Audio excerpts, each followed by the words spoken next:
What's going on, you guys? Matt Faircloth, testing out YouTube Live. Do some Facebook Living for BiggerPockets, and should be doing more of it for my own page, but I don't. But I will. You know, if you guys hold me accountable to it, I will. But I'm checking out YouTube Live, see how it works, see how it goes here. See if anybody hops on. I'll probably throw out a Mentorship Monday question and see how it goes. So today's question, this is from Joel, and Joel wanted to know, hey, Joel's down in Florida. Huge fan. Thank you, Joel. Thank you for your fanship. I appreciate it. I'm a fan of you too, Joel. Thank you.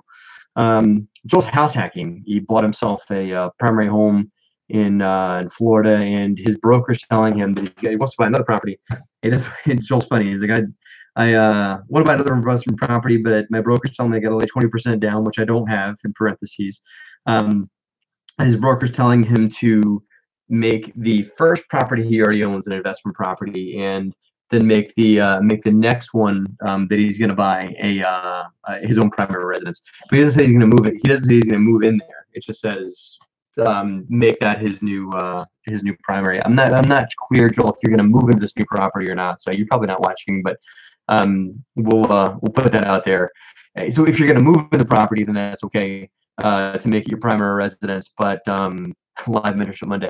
Listen, I'm glad I'm getting people watching. Because what I was hoping to do is that people would start watching and we could talk and do Mentorship Monday live instead of me just reading somebody else's question. So I'm probably not even gonna. I might do a little bit more to Joel. Joel's asking more about LLCs, which we've talked a lot about already. About forming an LLC and doing a quit claim deed or anything like that. So somebody ask if you guys want to talk. Ask your question here on YouTube, and I'll engage with you guys a little bit. We'll chat. I'm just trying out YouTube Live to see how it works. I've done a lot of Facebook Living, but you know, throw out a quick question here on the chat bar, and I'll see if I can answer it for you. But to Joel and all you guys too, just LLCs are great. People get so hung up. New investors get hung up on the whole LLC conversation. We had properties that we owned for years and years in our own personal name, and we just kind of transferred out a couple of years ago.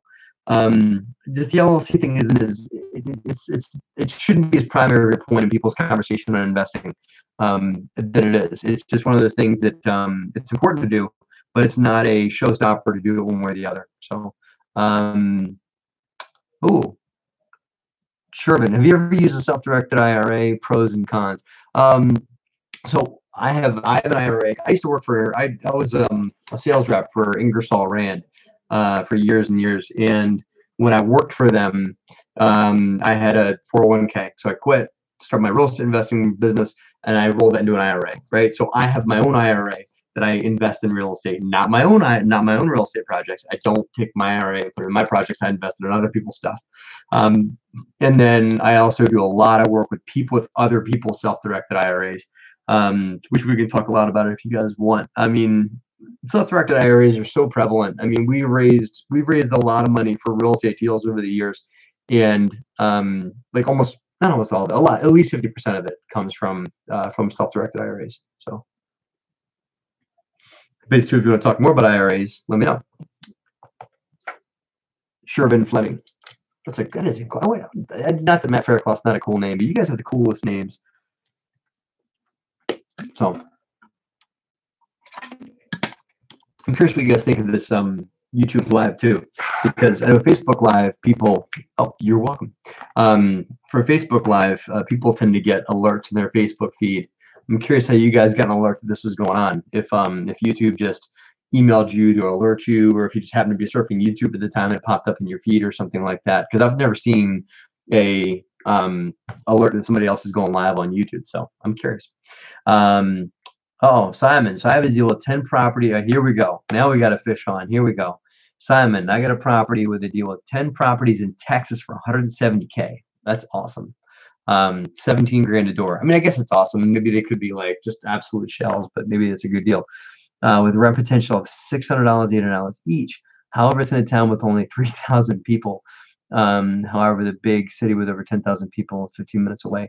That's a great deal, Simon. So because you're in the area, you're close to that big city, my guess is people are going to be willing to commute. I mean, 15 minutes is nothing of a commute there. I guess my question is for you, Simon, is how much work do they need? If they don't need any work, or if they're already rented or whatever, that's a screaming hot deal. I question, like, why is it so cheap, right? Not to like look gift horse in the mouth, but like what's wrong with that? Are the taxes high? Is it a really, really podunk town, or is it a really, really bad crime ridden neighborhood? If it's none of those things, then that's a great deal. Even if you have to invest like 15 to 20,000 a unit to renovate it, you're still at the 2% rule. So phenomenal deal. Any thoughts? Good deal still. I'm still thinking the commute. It's a nice town. Yeah, nice if it's a nice town with a good school. Again, check. Great deal, Simon. I mean, run the stats. So when you run statistics on it, you guys should always be looking for local jobs, local crime, local everything. And when you look at local jobs, Simon, because your town is so small, people are going to commute out of your town to get work. And so they're probably going to commute to the next town over of 100,000 people, to go. So evaluate that town for what their job growth looks like and their demographics and everything like that. The big one, not the little town of 3,000 people. So you got a notification because you're subscribed. Cool. And thank you for subscribing. When you pay the IRAs back, do you have an account? We can banter. Like, Simon, if you want to keep asking questions, I can keep jumping from your question to Phony 88. I like that name too. I can keep bopping back and forth. So freaking great deal, Simon. Even better. When you pay back the IRAs, do you have to account for taxes or any transfer fees back to their account, or is it straight tax free? No, it's tax free money. So they don't pay. That's what's awesome about IRAs. They don't pay income tax on what they make with you. It's all tax deferred, right? So they pay tax when they take the money out, not on what they make when it's there. So that's what makes IRAs phenomenal, because when you pay them back, they get all their money back that they gave you, their principal, plus their interest, and then they can take that interest and their principal and reinvest it into your next deal together. So, Simon, thanks for the help. It's actually my first deal getting seller finance. Been watching your stuff for years and been able to finally put it all to work on this. Freaking look at you! You trying to tear me up, man? Thank you. That's awesome, man. I'm really excited for you. That's freaking that's off the charts. So, be sure to give me a shout out. You should rename that place Faircloth Complex, right? I'm kidding. What else you guys got question wise? This is cool. I like it being able to interact with you. This is different than Facebook Live, because for Facebook Live, you can't do it on your computer. You can only do it on your cell phone. And I do that for BiggerPockets, but it's funny because on Facebook Live on my cell phone, I'm like watching the questions come in while I'm trying to monitor how I'm looking and everything like that. And it's all handheld, so it sucks, to be honest. So I'm going to call that question for Joel good, except I've talked about LLCs a bunch of times. So I think I'm going to call that good. I wonder if YouTube's recording this. I wonder if I can post this video. We'll find out, won't we? So I do have an IRA and I lend to my local market. I have recently been told that I could partner with my IRA as long as it's titled correct. Be careful, Sheldon, or Shervin. Be careful with that, because if you partner with the IRA, I mean, it's just you could trigger what is it, like a disqualified thing? You could trigger a taxable event.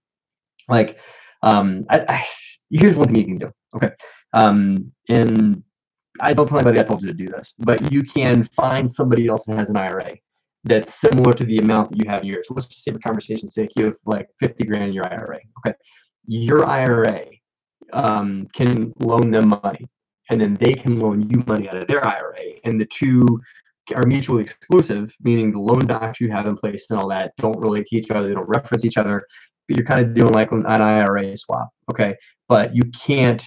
If they decide not to pay back your loan, you can't not pay back their loan. Like the two loans are mutually exclusive.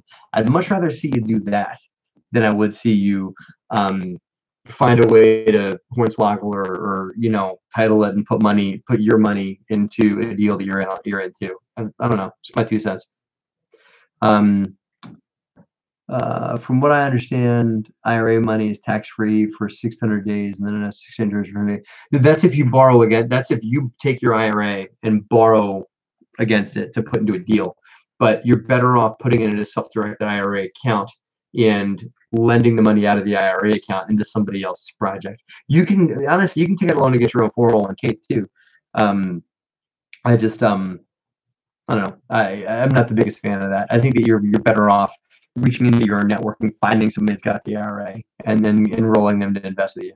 So, other questions? What do you guys got? This is fun. Maybe I should start doing. What do you guys think? You think I should start doing scheduled like YouTube lives? And like I'll just say, okay, every Monday at 3 p.m. I'll go live for a half an hour, and then people can like schedule to be there, and we'll just do live Q&A and chat and everything like that. Is that something I should start doing? How do you structure your business accounts for each property to best handle bookkeeping for expenses such as taxes? I've heard of profits first. I've heard of the profit first system where I have multiple accounts per property. Thumbs up, says Bill. So we do a bank account. I'm not sure what you mean by profits first. You'd have to elaborate on that, Simon. But here's what I think. I think that we do a bank account per LLC, and we have LLCs that own a swath of properties. We have LLCs that own just one property, and it's just a matter of who's in the LLC. But if I have a group of investors, or me and my wife or whatever, that own a group of that are an LLC together, then that LLC may own, I don't know, 20, 30 doors. It might own one door, whatever it is. But I break my LLCs up by ownership, not by, okay, this LLC owns only 5 properties, and I'll set up another LLC or another bank account or whatever for different properties. I do one bank account per LLC. So some investors, some guys I've seen, buddy, you can't really grow like this, but you could do one bank account per property that you own, and then you can give tenants deposit slips, and they can go put the rent in the bank for you and stuff like that. Again, none of these things are scalable. Anytime you're doing anything in your business for real estate, you gotta ask the question: can I do this if I had 500 doors? And none of those things you can do if you have 500 doors. Just from a scale standpoint, it's going to become completely cumbersome and huge. So Bill from Toronto, to my Canadian friends. Jason, I scrubbed earlier today, and I got an alert on my phone when you were live. I was watching the video on the walkthrough of your 3-unit. You have a great content. Find your BiggerPockets. Awesome. Thanks, Jason. Which 3-unit did I do? Did I do a walkthrough in a 3-unit? Trying to remember which one. Might have been the one the tenant trashed. I did one of those. We did a walk in a 4-family. Oh, it could have been we're building some townhouses in Philly too. I did a walk through those too. I try to do a lot of field stuff. It's fun to do videos from the field. Live is great. Are you syndicating? I use accredited. So I don't get it why people only use accredited investors when they syndicate. You can use non-accredited investors. You have to be set up the right way. We use a lawyer that formed all our syndications for us, and he said, "Are you going to be doing syndication? Or are you going to be doing accredited and non-accredited?" And I said, "Sure." So we have non-accredited investors in our syndications too. We just syndicated a apartment building in North Carolina, and we have accredited and non-accredited in the deal too. It's a book that people have mentioned often. It's called Profit First. I like Profit First. Profit First sounds great. Where there is multiple checking account per property, one for taxes, one for paying yourself, and one for maintenance savings. I get it. I see what they're doing, Simon. But I got to tell you, if you had a bunch of addresses, man, you'd have like, think about this. If there's like the bank account for each, different facet of the property. Maybe it's like a buckets of money kind of thing. Maybe that's what they want to do. Is that like, okay, property taxes, let me set aside 1/3 of my property tax or 1/12 of my property taxes each month or something like that.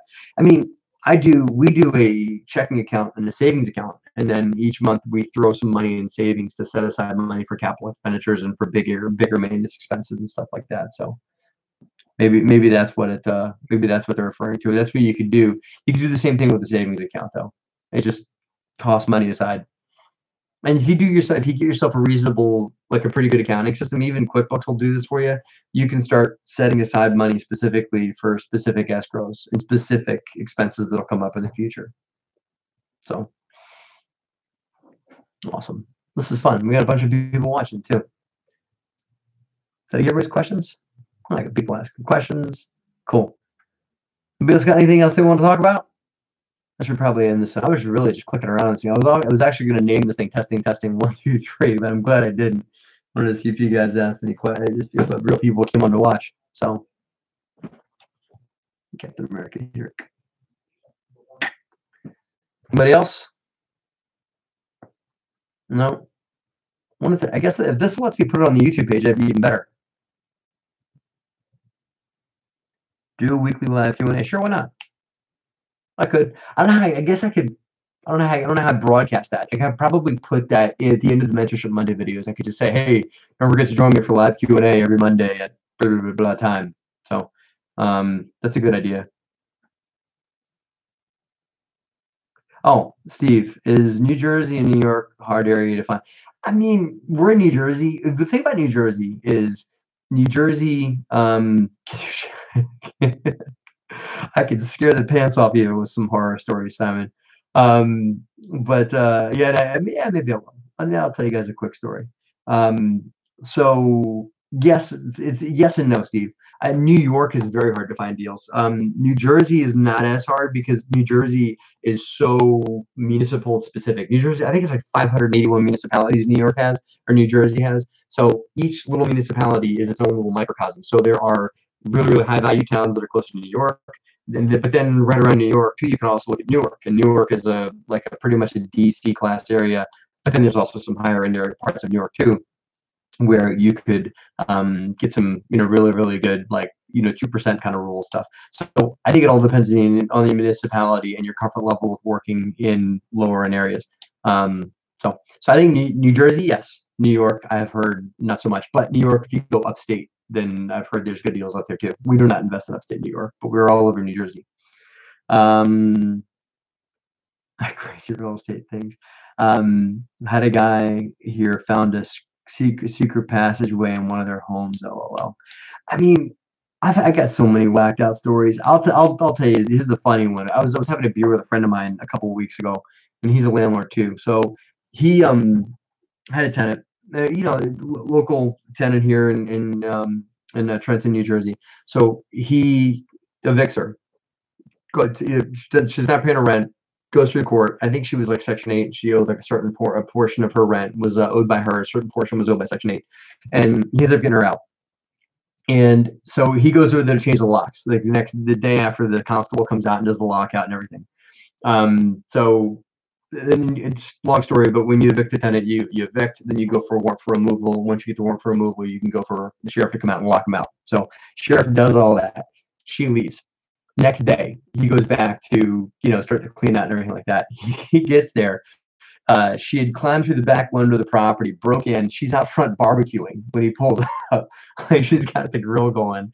He said, "What are you doing here?" And she's like, "This is my house," and all that. So she just lips off back and forth to him. But I mean, then he had to go through and call in for trespassing. She keeps the barbecue going when he leaves to go get the police. She's still cooking and everything like that out in front of the property. So you can imagine him going thinking he's just going to go do a clean out, and he pulls up and she's running the barbecue in front of the place. So this happened a couple weeks ago. I just thought that was really really funny when I heard this. I mean, we've had just bad stuff. We've had I had a tenant kill himself in his house, which is bad. It's a horror story, and you got to deal with the whole thing with the police. And a buddy of mine had a tenant die in his unit. Nobody knew about it for like a month, and then the guy didn't pay his rent for a little while. So they went over to check, and he was laying in his bed. He passed away. But it's just again, this isn't we shouldn't be laughing about this, but it's just awful stuff that happens sometimes as a landlord. What else? You guys have questions? Is a separate LLC preferred for others contributing money to? Is a separate LLC preferred for others contributing money to invest? So, okay, here's what you want to do. So, if you have people contributing money to you to invest in your deals, you set up an LLC for those people, and then that LLC goes out and buys property. And other people give you money to invest with you or whatever it is. Then that you do a separate LLC for those group of people. So I do LLCs per group of investors that I'm working with, and then that LLC goes out and takes down property. And then if those group of investors want to do more deals with me, then we do another LLC. So I have LLCs that are owned by the same people. It's just the money came in at different times. This keeps it simpler. So Can you still find deals in the MLS for Jersey and Eastern Pennsylvania? We do deals in the MLS sometimes. They just don't. The good deals don't stick around for very long. That's all. The good deals kind of go away pretty quick. So, what is it? If I click on your name, what happens? That's so funny. I can put a user in timeout. Like if let's say if I decide I'm not happy with the comment one you guys make, I can click on a thing to put you in timeout. Like go sit in the corner. Like I have a 4-year-old son. He goes in timeout sometimes. I can put one of you guys in timeout. That's funny.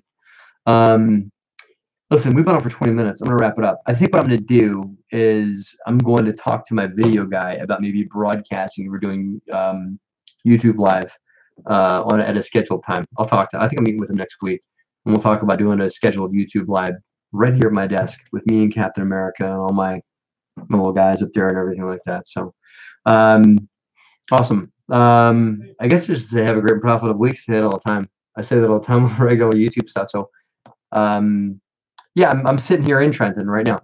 This is Trenton, New Jersey. I'm not home, by the way. People think I'm at my house. I'm not. I'm in my office. But my office is in Trenton, New Jersey. I'm on Broad Street in Trenton. That's where I'm sitting right now, where I'm talking to you. So, oh wait, how would you handle? I just can't help myself. People ask questions. I have to answer them. I was about to wrap it up. How would you handle getting properties that tenants in place that aren't exactly the best tenants? They're currently paying about $400, but can raise to $700. They don't have a lease yet. I try and get them on a lease. Depends on what state you're in, and I don't know the rent control laws in every state, but I know in New Jersey, Pennsylvania, New York, those areas, you're not going to be able to just say, hey, you're paying $400 now, I'm going to take you up to $700. Can't do that. You got to do rent control. It's most places you're going to raise the rent 3.5% or so a year. But if they're not on a lease, they don't really have much of a leg to stand on. So what I find is if you're making improvements to the property, if you're going to renovate it and make it not the same unit that it was, then you can charge more rent. So, Trenton's not a fix and flip place. No. Yeah. Again, you want to fix and flip in B and A neighborhoods. You want to rent in C and B neighborhoods, and if you got the cojones in D neighborhoods. We don't do D neighborhoods, but you can Trenton's like a C and a D. But flip is like a B and an A. A B and an A part of the world. And Trenton has some like slight B, but I still wouldn't flip there because it's just there's issues you have that prevent lots of home ownership. So I wouldn't flip in areas where the home ownership ratio is less than 50%. Trenton, it's like 30% of the people that live here rent or own their homes. 70% rent. So not a place to go flipping houses. Be the best way to get started in Trenton. Cool, awesome. All right, I think I got all your questions. I'm gonna wrap it up. You guys are awesome. Thank you. This is fun. Let's do this again. Watch the Mentorship Monday videos, and I'll announce when I'm gonna do it again. I'll talk to my video guy, and we'll see. Cool. Thanks, guys. Have a great and profitable week.